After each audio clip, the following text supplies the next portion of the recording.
തദ്ദേശ തെരഞ്ഞെടുപ്പിൽ കേരളത്തിലെ ഏറ്റവും ശ്രദ്ധേയമായ മേഖല എന്ന് പറയുന്നത് തലസ്ഥാന നഗരിയായ തിരുവനന്തപുരം തന്നെയായിരുന്നു. തിരുവനന്തപുരം കോർപ്പറേഷൻ ഞങ്ങൾ പിടിക്കും, ഇതായിരുന്നു BJP മുന്നോട്ട് വെച്ച ആശയം. സംസ്ഥാന അധ്യക്ഷൻ രാജീവ് ചന്ദ്രശേഖറിന്റെ നേതൃത്വത്തിൽ ഒരു കോർപ്പറേഷനിൽ കേന്ദ്രീകരിച്ച് താഴെ തട്ടിൽ നിന്ന് തന്നെ പ്രവർത്തനം തുടങ്ങി. പക്ഷേ CPM-നെ സംബന്ധിച്ച്, LDF-നെ സംബന്ധിച്ച് അമിത ആത്മവിശ്വാസമുണ്ട്. എന്തൊക്കെ സംഭവിച്ചാലും ഞങ്ങൾ തന്നെ ഭരിക്കുള്ളൂ, എത്രയൊക്കെ അടിയൊഴുക്കുണ്ടായാലും അവസാനം ഞങ്ങളുടെ കയ്യിൽ കിട്ടും, ഇതായിരുന്നു പറഞ്ഞിരുന്നത്. പക്ഷേ ആത്യന്തികമായിട്ട് റിസൾട്ട് വന്നപ്പോൾ 50 സീറ്റ് BJPക്ക് നേടാൻ സാധിച്ചു. മാത്രമല്ല, കഴിഞ്ഞ ദിവസം ഈ ഇലക്ഷനെ സംബന്ധിച്ച അവലോകനത്തിൽ ജില്ലാ സെക്രട്ടറിയുമായിട്ട് ഒരു അടിയുണ്ടായി. ഇപ്പോൾ മേയർ ആര്യ രാജേന്ദ്രൻ്റെ ദുർഭരണം അല്ലെങ്കിൽ അവരുടെ കഴിവില്ലായ്മ, അതാണ് ഇത് നഷ്ടപ്പെടാനുള്ള കാരണം എന്ന് പറയുന്നത്. ചുരുക്കം പറഞ്ഞാൽ BJPയെ സംബന്ധിച്ചിടത്തോളം ഒരു വലിയ നേട്ടമല്ലേ സ്വന്തമാക്കിയത്? ഇത് BJPയുടെ നേട്ടമാണ്. അതോടൊപ്പം തന്നെ കേന്ദ്ര നേതൃത്വത്തിൻ്റെ ഒരുപക്ഷെ വളരെ പ്രകടമായിട്ട് പറഞ്ഞു കഴിഞ്ഞാൽ നരേന്ദ്രമോദിയുടെയും അമിത്ഷായുടെയും കൂടെ ഒരു പദ്ധതിയുടെ വിജയം കൂടിയാണ്. കാരണം രാജീവ് ചന്ദ്രശേഖരനോട് അയക്കാൻ തീരുമാനിച്ചത് ഈ രണ്ടുപേരുടെയും കൂടെ തീരുമാനമാണ്. അത് സക്സസ്ഫുൾ ആയിരിക്കും. മാത്രമല്ല, അവരുടെ റോഡ് മാപ്പ് BJP വരച്ചിട്ടുള്ളതും അങ്ങനെ തന്നെയാണ്. തിരുവനന്തപുരം കോർപ്പറേഷൻ പിടിക്കുകയാണെന്നുണ്ടെങ്കിൽ അതിനെ ഷോക്കേസ് ചെയ്യുക, കേരളത്തിന് കാണിച്ചു കൊടുക്കുക. ഇതാണ് ഞങ്ങൾ തിരുവനന്തപുരത്ത് വരുത്താൻ പോകുന്ന വരുത്തിക്കൊണ്ടിരിക്കുന്ന മാറ്റങ്ങൾ. അപ്പോൾ നമ്മൾ ഒരു പക്ഷെ ഇനിയിപ്പോൾ വരാൻ പോകുന്ന നാളുകളിൽ നമ്മൾ കാണാൻ പോകുന്നതായിരിക്കും. കാര്യം ഇപ്പം പ്രധാനമന്ത്രി ഇവിടെ വന്നിട്ട് പ്രഖ്യാപിക്കുമെന്ന് പറഞ്ഞിട്ടുണ്ട്, പദ്ധതികൾ പ്രഖ്യാപിക്കുമെന്ന് പറഞ്ഞിട്ടുണ്ട്. 2036 അതിനുശേഷമുള്ള ഒളിമ്പിക്സ് ഇവിടെ നടത്തുമെന്ന് പറയുന്നുണ്ട്. ഒരു വേദി തിരുവനന്തപുരമായിരിക്കും എന്ന് പറയുന്നുണ്ട്. അപ്പൊ ഇങ്ങനെയൊക്കെയുള്ള പ്രഖ്യാപനങ്ങൾ ഇത് ഉടനെ ശിവൻകുട്ടി പറഞ്ഞു, അത് ഈ കോർപ്പറേഷന്റെ ഇതിന്റെ സാധ്യതയെക്കുറിച്ച് അറിയാൻ വയ്യായിട്ടാണ് ചന്ദ്രശേഖർ ഇങ്ങനെ പറഞ്ഞിരിക്കുന്നത് എന്നൊക്കെ പറയുകയുണ്ടായി. പക്ഷെ അതൊക്കെ ഒരു വളരെ വിഡ്ഢിതരായിപ്പോയി. കാരണം എന്ന് വെച്ച് കഴിഞ്ഞാൽ ഇപ്പൊ ഒരു നഗരം വികസിച്ചെങ്കിൽ മാത്രമേ സ്വാഭാവികമായിട്ട് ഏതൊരു ഇവന്റ് ആണെങ്കിലും വരാൻ പറ്റുകയുള്ളൂ. അപ്പൊ ഈ രീതിയിലുള്ള ഒരു ഈ BJP ഇപ്പൊ കേന്ദ്ര നേതൃത്വത്തിന്റെ ഇപ്പം പ്രൈം മിനിസ്റ്റർ മോദിയെ കുറിച്ച് അദ്ദേഹം ഒരു ബ്രാൻഡ് കൂടെയാണ്. ഇന്ത്യയിൽ മാത്രമല്ല പുറത്തും ഒരു ബ്രാൻഡാണ്. അപ്പം ഇന്ത്യയിൽ നടക്കുന്ന ഇൻഫ്രാസ്ട്രക്ചർ ഡെവലപ്മെന്റ് ഒക്കെ ലോകവും കാണുന്നുണ്ട്, നമ്മളും കാണുന്നുണ്ട്. അതൊക്കെ ഫാക്റ്റുമാണ്, നമുക്ക് നിഷേധിക്കാൻ പറ്റത്തില്ല. അപ്പൊ നടപ്പിലാക്കും. അതുപോലെ തന്നെ കേരളത്തിൽ നടക്കുന്ന ഹൈവേ വികസനം, ഇതെല്ലാം കേന്ദ്രത്തിന്റെ ഒരു വികസനത്തിനുള്ള ഇൻഫ്രാസ്ട്രക്ചർ ഡെവലപ്മെന്റിനുള്ള സമീപനം തന്നെയാണ്. അപ്പൊ ഈ ഒരു വിശ്വാസ്യതയുണ്ട്. ആ വിശ്വാസ്യതയാണ് ശരിക്കും തിരുവനന്തപുരത്ത് അവർ ഇലക്ഷന് അവരുടെ മൂലധനമാക്കി പ്രയോഗിച്ചത്. അതുകൊണ്ട് തന്നെയാണ് 45 ദിവസത്തിനുള്ളിൽ പ്രധാനമന്ത്രി നരേന്ദ്രമോദി തിരുവനന്തപുരത്ത് വന്ന് പ്രഖ്യാപിക്കും എന്നും പറഞ്ഞത്. മാത്രവുമല്ല, ഇപ്പൊ രാജീവ് ചന്ദ്രശേഖറും ഈ പറഞ്ഞതുപോലെ വളരെ സിസ്റ്റമാറ്റിക് ആയിട്ട് പ്രവർത്തിക്കുകയും എവിടെയൊക്കെയാണോ വീക്ക്നെസ് കാണുന്നത്, അദ്ദേഹത്തിന്റെ ഒരു കോർപ്പറേറ്റ് സ്റ്റൈൽ ഓഫ് ഫങ്ഷനിങ് തന്നെ ഉണ്ട് അതിനകത്ത്. കാര്യം എന്ത് തന്നെയാണെങ്കിലും വീക്ക്നെസ്സും സ്ട്രെങ്ത്തും ദൗർബല്യങ്ങളും ശക്തിയും തിരിച്ചറിഞ്ഞ് ശക്തിയെ കൂടുതൽ ശക്തിപ്പെടുത്തുകയും ദൗർബല്യങ്ങളെ കുറയ്ക്കുകയും ചെയ്യുമ്പോഴാണല്ലോ വ്യക്തിയാണെങ്കിലും പ്രസ്ഥാനമാണെങ്കിലും സമൂഹമാണെങ്കിലും വിജയിക്കുക. അത്തരത്തിലുള്ളൊരു സമീപനം രാജീവ് ചന്ദ്രശേഖറും അവിടെ പ്രവർത്തിക്കുകയുണ്ടായി. അതിനനുസരിച്ചിട്ടുള്ള ഒരു പബ്ലിക് ഒപ്പീനിയൻ ക്രിയേറ്റ് ചെയ്യുന്നതിൽ അവർ വളരെ വിദഗ്ധമായിട്ട് വിജയിച്ചു. അതുപോലെ തന്നെ അവരുടെ കാൻഡിഡേറ്റ്സിനെ നിശ്ചയിക്കുന്നതാണെങ്കിലും പിന്നെ അവരുടെ ഒരൊറ്റ അജണ്ടയാണ് വികസിത കേരളം എന്നുള്ളതാണ്. ആ വികസിത കേരളത്തിന് ഉള്ള ഒരു മോഡൽ, ഒരു പ്രോട്ടോടൈപ്പ് എന്ന് വേണമെങ്കിൽ പറയാവുന്ന രീതിയിലാണ് അവർ തിരുവനന്തപുരത്തിന്റെ കോർപ്പറേഷനെ കാണുന്നത്. അപ്പൊ അത് തന്നെയാണ് ഇപ്പൊ ഈ തിരുവനന്തപുരം കോർപ്പറേഷനിലെ ഭരണത്തിന്റെ അടിസ്ഥാനത്തിൽ ഇരിക്കും, അല്ലെങ്കിൽ അവിടെ വരുത്താൻ പോകുന്ന മാറ്റങ്ങളുടെ അടിസ്ഥാനത്തിൽ ഈ വരുന്ന 6 മാസം കഴിഞ്ഞുള്ള തെരഞ്ഞെടുപ്പിലെ പോലും അവര് വീക്ഷിക്കുന്നത് എങ്ങനെയാണ്. വരുന്ന തെരഞ്ഞെടുപ്പിൽ അവർക്ക് ഭരണം പിടിക്കണം എന്നുള്ളൊരു ഉദ്ദേശം ഉണ്ടാവണമെന്നില്ല. മറിച്ച് അവരുടെ വോട്ട് ഷെയർ വർദ്ധിപ്പിക്കുക, നിയമസഭയ്ക്കകത്ത് സീറ്റുകളുടെ എണ്ണം കൂട്ടുക. പക്ഷെ ഇപ്പൊ നമ്മൾ കാണുന്ന കാഴ്ച എന്ന് പറയുന്നത് BJP വിചാരിക്കുന്നതിനേക്കാൾ കൂടുതൽ പിന്തുണ അവർക്ക് ലഭിച്ചു തുടങ്ങി എന്നുള്ളതാണ്. അത് ശരിക്കും പറഞ്ഞാൽ ഇപ്പം ഈ BJPയിൽ ഒരു കൗൺസിലർ അവിടെ ആത്മഹത്യ ചെയ്തത്, കൂടാതെ സീറ്റ് കിട്ടുന്നില്ലെന്ന് പറഞ്ഞിട്ട് മറ്റൊരു RSകാരൻ ആത്മഹത്യ, ഇത്തരത്തിൽ ഒരുപാട് ആഭ്യന്തര പ്രശ്നങ്ങൾ BJP നേരിടുന്നുണ്ടായിരുന്നു. എന്നിട്ടും ശ്രീലേഖ പോലെയുള്ള മുൻ DGPയെ രംഗത്തിറക്കുന്നു, VV രാജേഷിനെ പോലെയുള്ള എക്സ്പീരിയൻസ് ഉള്ള BJP നേതാക്കളെ ഇറക്കുന്നു. അപ്പോൾ അവരുടെ അജണ്ട ലക്ഷ്യം ഒന്ന് തന്നെയായിരുന്നു. അപ്പോൾ CPM-നും കോൺഗ്രസിനും അതിനെ പ്രതിരോധിക്കാൻ കഴിഞ്ഞില്ല. കോൺഗ്രസ് പാളിപ്പോകുമെന്ന് തോന്നിയപ്പോൾ ശബരിനാഥിനെ പോലെയുള്ള മുൻനിര നേതാക്കളെ തന്നെ രംഗത്തേക്ക് ഇറക്കി. പക്ഷേ ആര്യ രാജേന്ദ്രൻ എന്ന് പറയുന്ന ഒരു ഒറ്റ ബിന്ദുവിൽ കേന്ദ്രീകരിച്ച് പ്രവർത്തിച്ചത് CPM-ന് വലിയ തടസ്സമായി. ഇതായിരിക്കും ഇനി അവർ പറയാൻ പോകുന്ന ന്യായം. അങ്ങനെ തന്നെയുള്ള ചർച്ചകളും തുടങ്ങിയിട്ടില്ലേ? അതാ പറഞ്ഞ ആര്യ രാജേന്ദ്രനാണ് ശരിക്കും പറഞ്ഞു കഴിഞ്ഞാൽ ഇപ്പൊ BJP കടപ്പെട്ടിരിക്കുന്നത് ആര്യ രാജേന്ദ്രന്റെ അടുത്ത്. ഈ വീടിന്റെ ഐശ്വര്യം എന്നൊക്കെ ഈ പറയുന്നത്. വീടിന്റെ ഐശ്വര്യം എന്ന് പറഞ്ഞു കഴിഞ്ഞാൽ ആര്യ രാജേന്ദ്രൻ ചെയ്തു കൊടുത്ത സേവനം ചെറുതല്ല.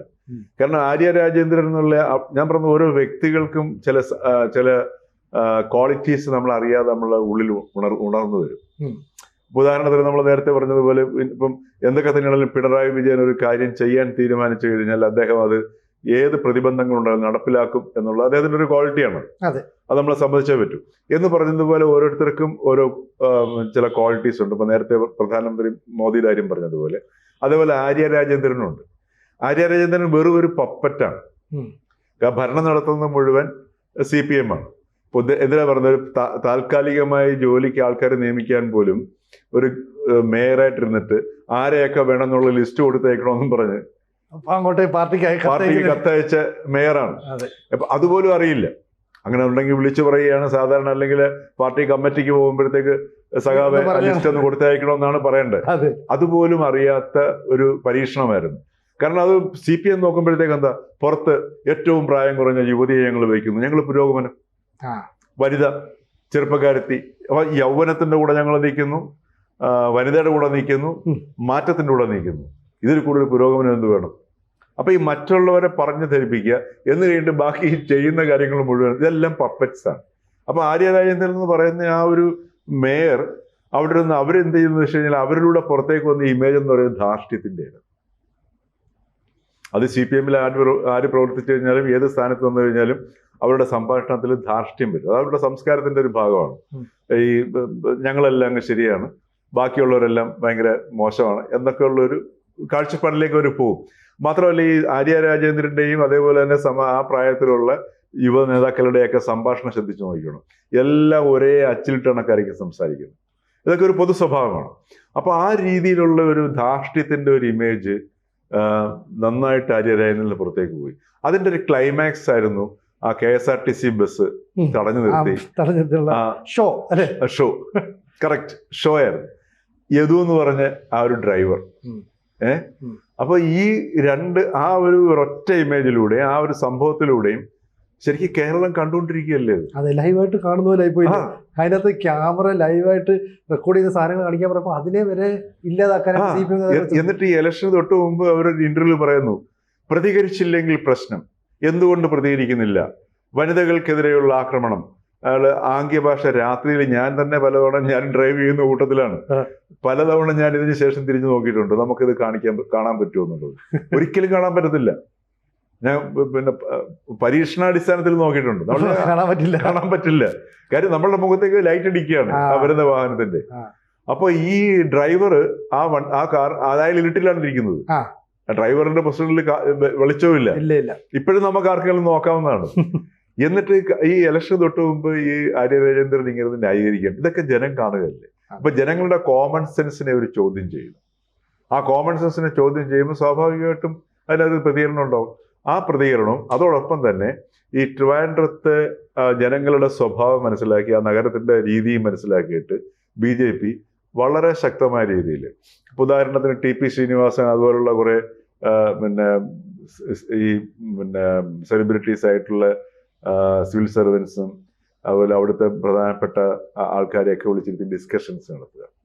അപ്പൊ അവരുടെ ഡിസ്കഷൻസിലേക്ക് വരുമ്പോഴത്തേക്ക് ഇപ്പം TP ശ്രീനിവാസന്റെ ഒരു പ്രസംഗം തന്നെയുണ്ട്. അദ്ദേഹം ലോകത്തിന്റെ മിക്ക നഗരങ്ങളിലും അംബാസഡറായിട്ടും അല്ലാതെ അസൈൻമെന്റുകളിലൊക്കെ പോയി ജീവിച്ച മനുഷ്യനാണ്.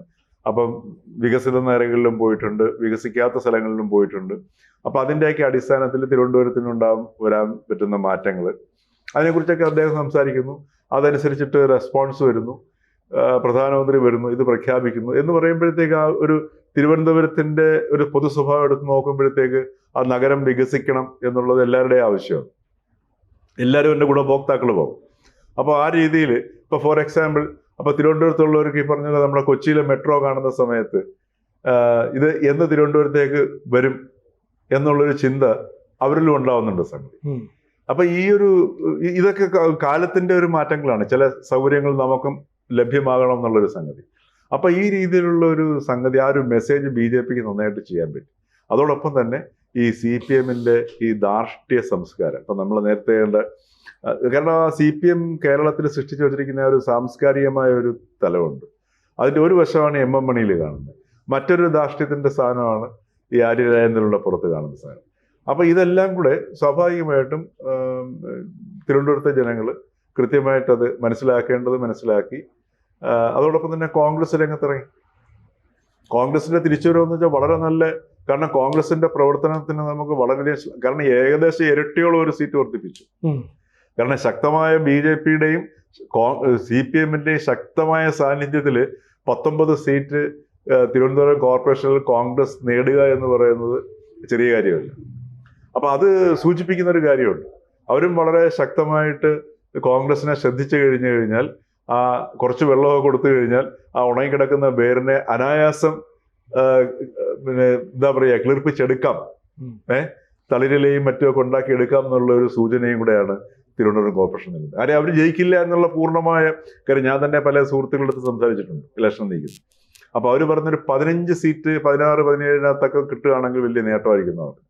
പക്ഷെ ഒരു 19 സീറ്റിലും പല സീറ്റുകളിലും നല്ല കോമ്പറ്റീഷനും ചെയ്യാൻ കഴിയും. എന്ത് പറഞ്ഞാലും ഇന്ത്യൻ പ്രധാനമന്ത്രി നരേന്ദ്രമോദി ഒരു നിർദ്ദേശം നൽകി, കൃത്യമായിട്ട് BJP-യുടെ നേതൃത്വം അത് സംസ്ഥാനത്ത് നടപ്പാക്കി. അതിന്റെ പ്രത്യക്ഷ ഉദാഹരണമാണ് ചരിത്രത്തിലാദ്യമായിട്ട് തിരുവനന്തപുരം കോർപ്പറേഷൻ BJP ഭരിക്കുന്നത്. തീർച്ചയായിട്ടും. മാത്രമല്ല അതാ പറഞ്ഞ ഒരു അജണ്ടയുടെ, അവരുടെ ഒരു സ്കീമിന്റെ ഫസ്റ്റ് സ്റ്റേജ് വിജയമാണ്.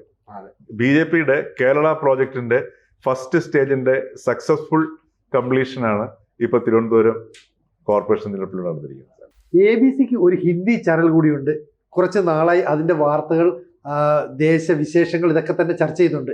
ഈ ചാനൽ കൂടി പ്രേക്ഷകർ സബ്സ്ക്രൈബ് ചെയ്യണമെന്ന് താല്പര്യപ്പെടുന്നു. കൂടുതൽ വാർത്തകളും വിശേഷങ്ങളും നിങ്ങളിലേക്ക് എത്താൻ ABC മലയാളം സബ്സ്ക്രൈബ് ചെയ്യുക, ബെൽ ബട്ടണും അമർത്തുക.